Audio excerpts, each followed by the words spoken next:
Wir haben den 28. Februar und wir haben Torox verlassen. Es ist ein Samstag und wir fahren in Richtung Cadiz, also Richtung Atlantik.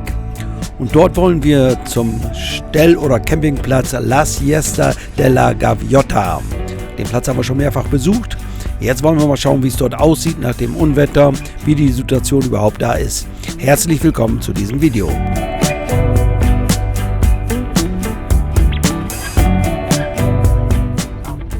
Wir haben die schnelle Strecke gewählt, also sprich die Autobahn. Sie ist größtenteils mautfrei. Es gibt einzelne Streckenabschnitte, die kosten Maut, aber das sind nur wenige Euros. Insgesamt haben wir eine Strecke von 321 Kilometern.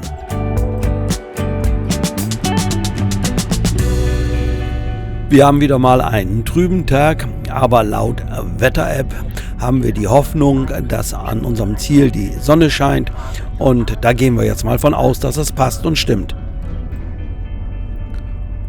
Und so ist es auch, wir kommen in die Nähe des Atlantiks und schon haben wir blauen Himmel und die Sonne scheint, kommt gleich eine gute Stimmung auf.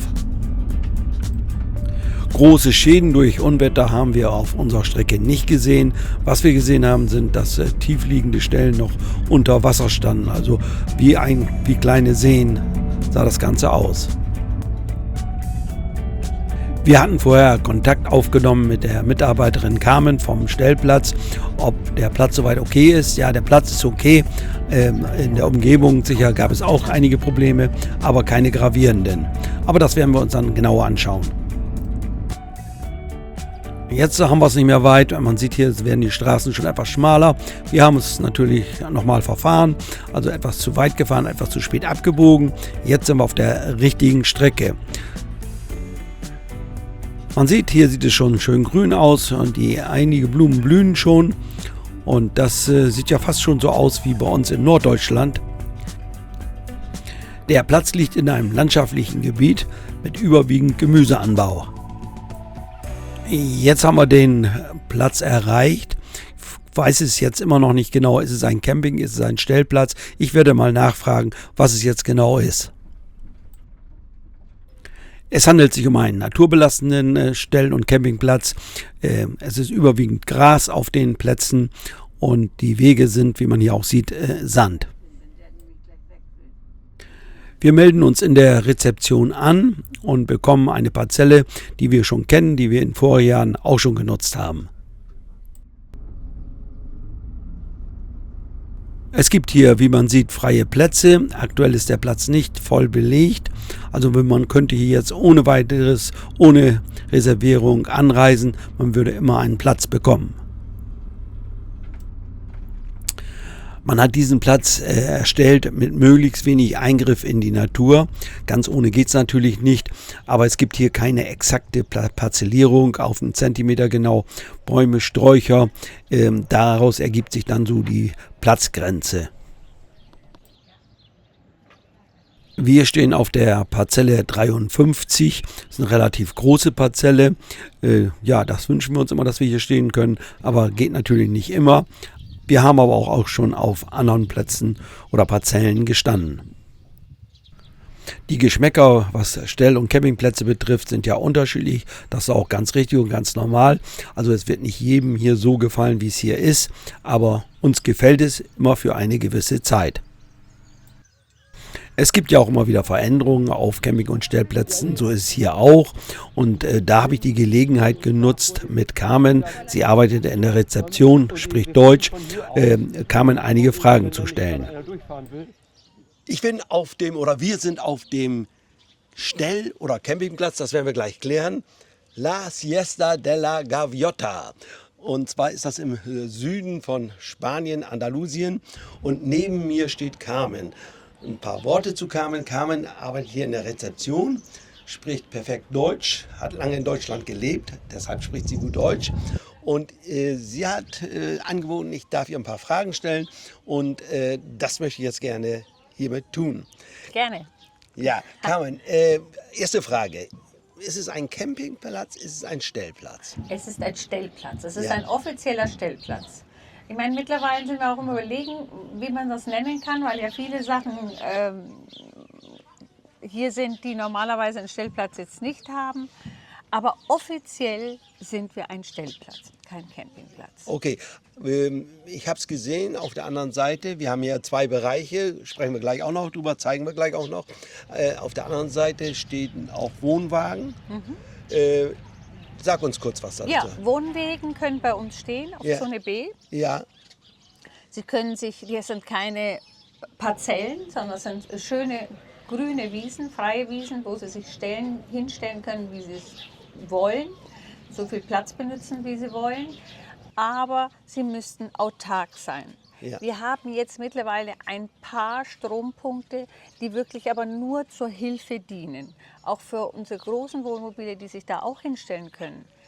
Die dürfen sich hinstellen, wenn sie autark sind, ist alles perfekt und haben ein paar Strompunkte da, wo sie aber nicht sagen können, Mensch, ich setze mich jetzt 4 Wochen auf die Wiese und stecke mich da ein. Nein. Also diese Steckpunkte, diese Strompunkte sind wirklich nur dafür da, um sich immer ein bisschen zu behelfen. ja, okay.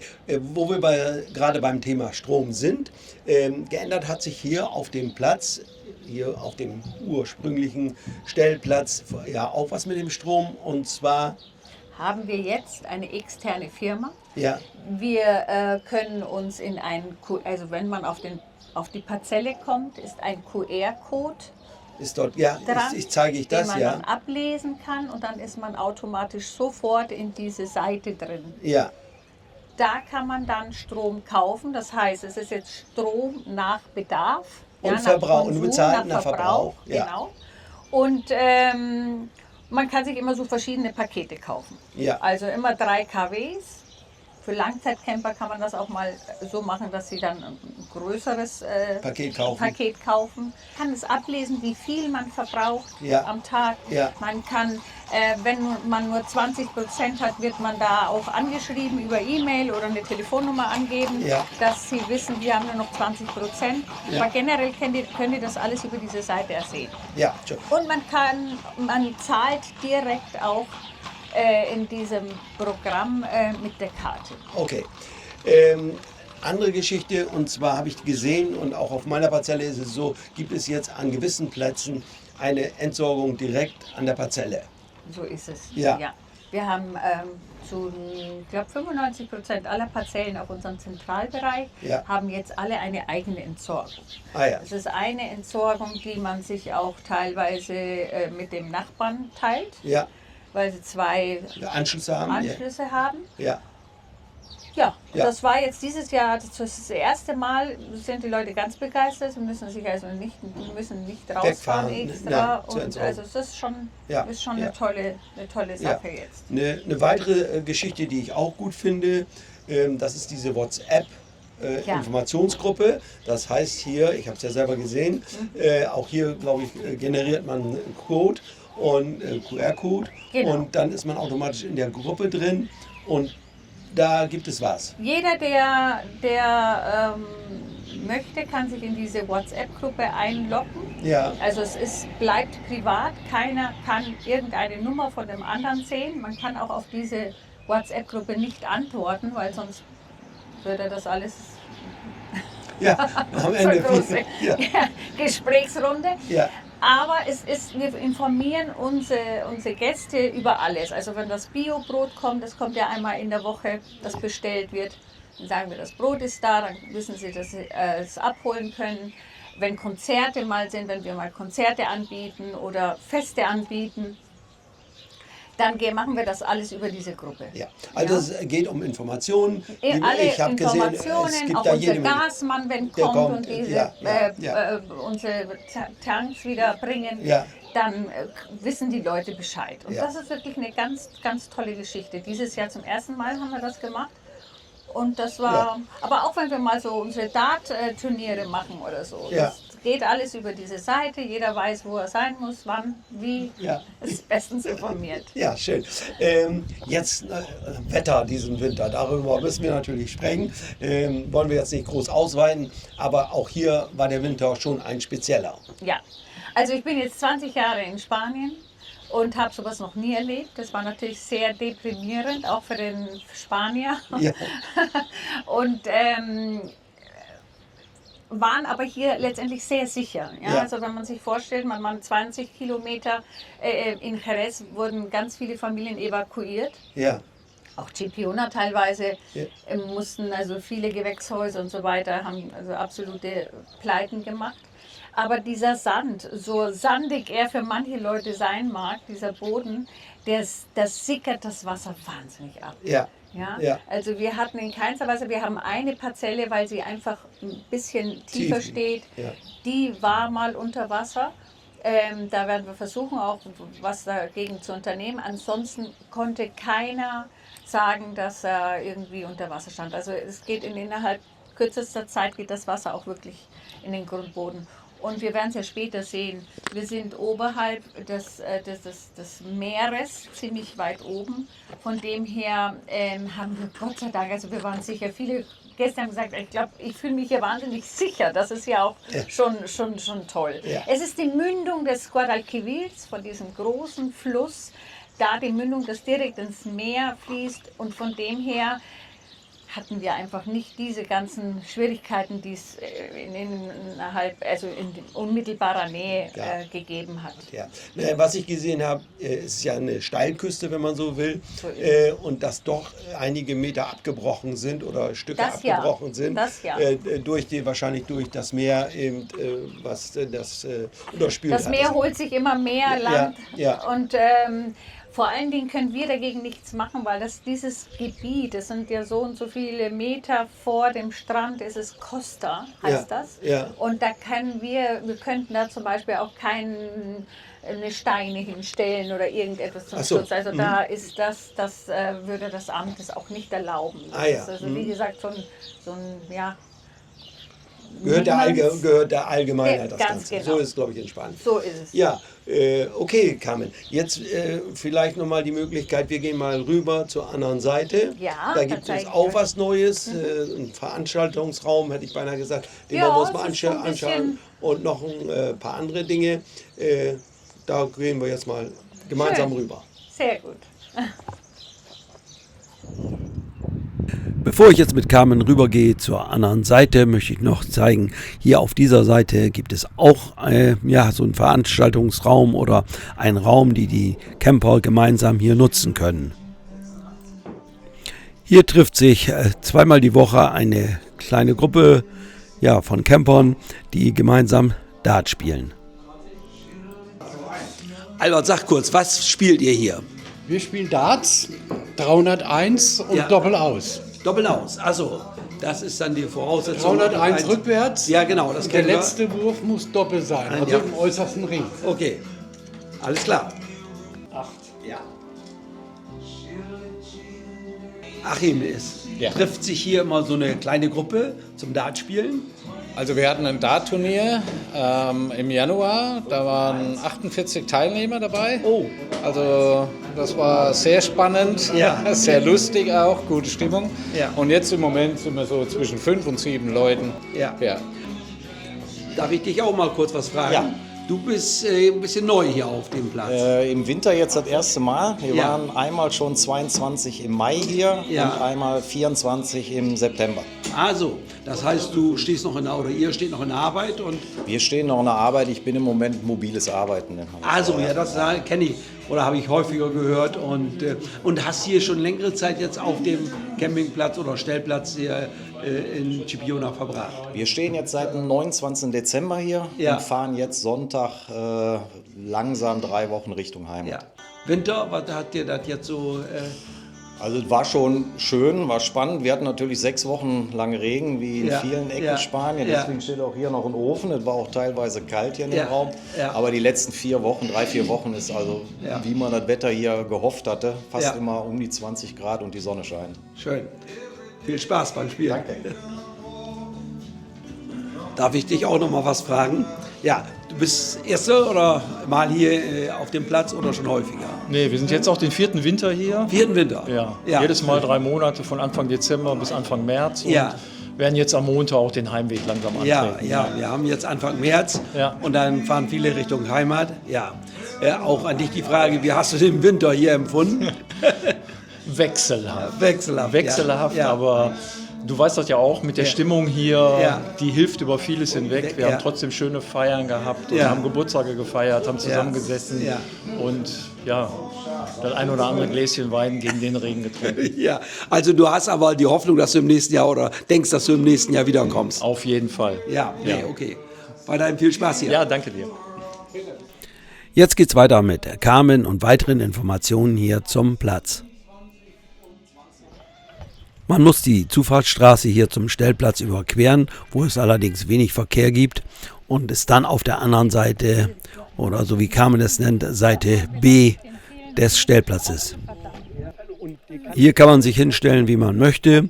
Es gibt hier keine genaue Parzellierung. Allerdings, wer jetzt gemeinsam mit Freunden stehen möchte, auch das ist hier möglich. Da kann man sich so ein bisschen zusammenstellen hier. Jetzt sind wir auf der Zone B, sagen Sie? Zone B und stehen ja vor so einem kleinen wieder Veranstaltungshäuschen. Carmen, du wirst uns da was zu erzählen. Was ist es genau? Ja, also wir haben das nett eingerichtet. Da ist auch eine Küche drin. Es ist, hier gibt es die Möglichkeit, dass man mit Freunden zusammen, Leute, die hier also gerade Langzeitcamper, mit 5, 6, 10 Freunden zusammen was Privates feiern möchte, das wäre hier möglich. Man kann auch zusammen kochen, man kann auch grillen im Garten. Da kann man mal sagen, du, ich möchte an dem Tag das mieten. Das kostet nichts, das ist kostenfrei. Das Einzige, was man bezahlen muss, ist eben die Putzfrau am Tag danach. Und da kann man zusammen kochen und es nennt sich El Salón de los Sabores, so soll sich das nennen. Generell auch wenn wir Konzerte haben, wir haben Weihnachten hier gefeiert, es war wunderschön.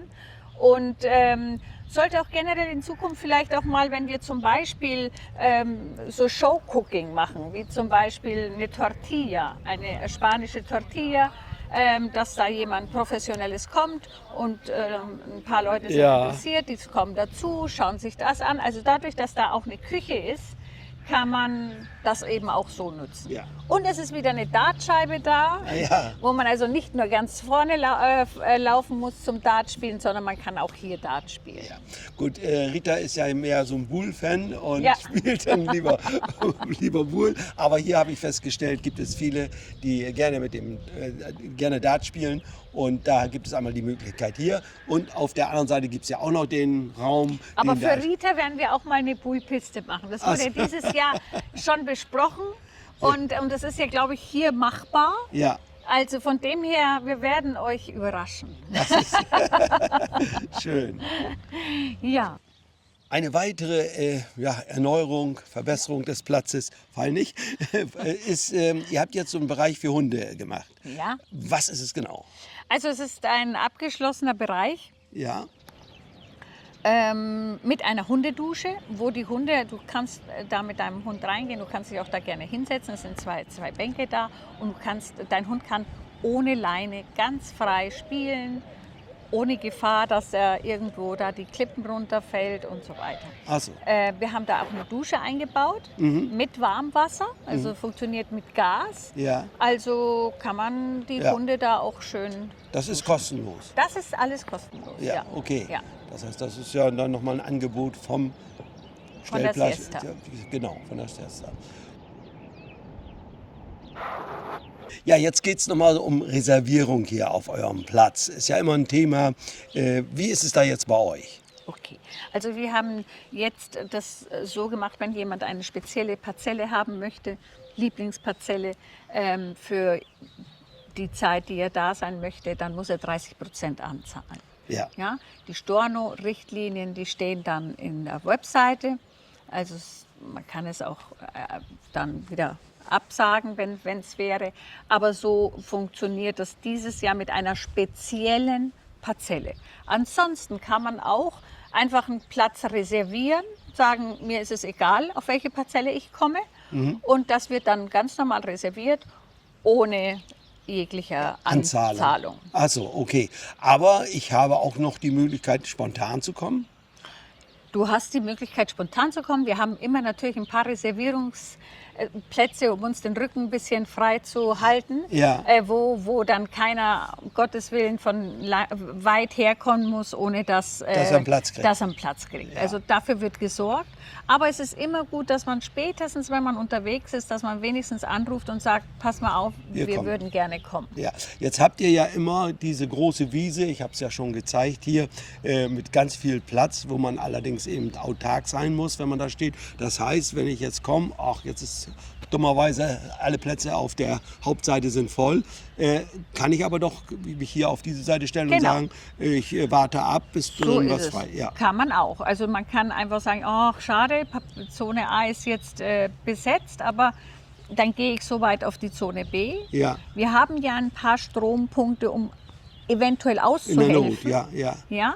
Und der kann dann so lange warten, bis in der Zone A was frei wird. Ja, wunderbar, ja. Es gibt ja dann noch unsere XXL-Parzellen. Ah ja, stimmt. Die müssen auch richtig reserviert werden, mit 30% Anzahlung, weil die sind ja speziell. Ja, das können wir vielleicht noch einmal erwähnen. Wir haben hier in dem freien Bereich ohne Strom, sind hinten am Ende oder fast am Meer, sind große Parzellen, wo man also auch mit XXL-Fahrzeugen stehen kann. Genau. Stehen jetzt auch Fahrzeuge und diese haben... Und das ist vielleicht auch ganz gut, dass wir das jetzt auch sagen, wegen der Angst auch des Bodens. Es hatte so viel geregnet und wir haben jetzt also wirklich jetzt auch eine lange Zeit diese 26-Tonner hier gehabt, diese STX, und die hatten überhaupt kein Problem. Also es ist wirklich... Viele haben immer ein bisschen Angst, also man sagt nicht weg. Nein, okay. Nein, da gibt es eben diese Parzellen, ich glaube, die haben 200 Quadratmeter oder sowas. Das sind 200 Quadratmeter Parzellen, kein Strom. Kein Strom. Wieder kein Strom, die müssen autark sein. Ja. Und sind halt nur noch 50 Meter zum Meer, vom Meer weg. Ja. Aber es gibt keinen Meeresblick. Nee, okay. Aber da muss man sich den Weg machen und dann ist man da. Ja. Und da ist man halt auch wirklich, es gibt Leute, die möchten gern allein sein und ganz im Stillen. Ja. Da sind diese Parzellen ganz gut geeignet. Ja, dann erstmal soweit. Danke, Carmen, für deine Ausführungen. Immer wieder interessant, sich mit dir zu unterhalten. Jetzt haben wir ja noch mal vor, gemeinsam nach San Luca zu fahren. Da wirst du uns auch noch so ein bisschen was zeigen. Das werden wir jetzt in den nächsten Tagen machen. Gerne. Dankeschön. Danke euch. Ich danke euch. Bis zum nächsten Mal. Danke, bis zum nächsten Mal. Der Platz hat sich jetzt Mitte März doch stark geleert. Es sind maximal noch 50% der Plätze belegt. Alle, die jetzt hier lange überwintert haben, oder viele davon, sind jetzt Richtung Heimat gestartet. Aber es kommen immer noch wieder einzelne neue, die einige Tage, vielleicht auch mal eine Woche bleiben und dann auch weiterfahren. Das Wetter hat sich zwischenzeitlich stabilisiert. Wir haben immer am Tage Temperaturen um die 20 Grad. Aber in der Nacht kühlt es natürlich noch ab. In der Nacht geht es schon mal runter 10 Grad. Wir haben auch schon mal eine Nacht gehabt. Da waren es nur noch 9 Grad. Da die Sonne ja den ganzen Tag scheint, komme ich jetzt auch mit meiner Energie hin. Also über die Solaranlage reicht der Strom voll und ganz aus. Wir haben 570 WP auf dem Dach und 240 mit dieser kleinen Tafel, die wir da nochmal extra aufgestellt haben. Hier gibt es am Strand auch schon mal einige größere Muscheln. Die bringt Rita dann hier mit zu unserem Platz und dekoriert die um die LED-Lampe und leuchtet damit unseren Platz so ein bisschen aus. Einige Tage vor unserer Abreise ging es dann nach San Luca, eine kleine Stadt oder mittelgroße Stadt, etwa 6-7 Kilometer vom Stellplatz entfernt. Carmen hatte angeboten, uns dort einiges zu zeigen und das haben wir natürlich gerne angenommen. Bei der Gelegenheit kamen wir vorbei an einem großen geschotterten Platz oder Sandplatz. Dort dürfen auch Wohnmobile stehen. Parken, also kein Camping. Camping ist nicht erlaubt. Dort kann man gut stehen und auch übernachten und ist dann nicht weit weg oder entfernt von der Innenstadt. Also man kann dann fußläufig von dort aus die Stadt erreichen. Einen Parkplatz zu finden in der Nähe der Innenstadt ist nicht immer so ganz einfach, auch für PKWs nicht. Wir haben hier jetzt am Ende einen gefunden, mussten aber ein paar Runden drehen, damit wir Parkmöglichkeiten hatten. Und du musst nur über die Straße, über den Platz und dann bist du hier auf dieser Promenade, wo du direkt in die Stadtmitte kommst. Ach so.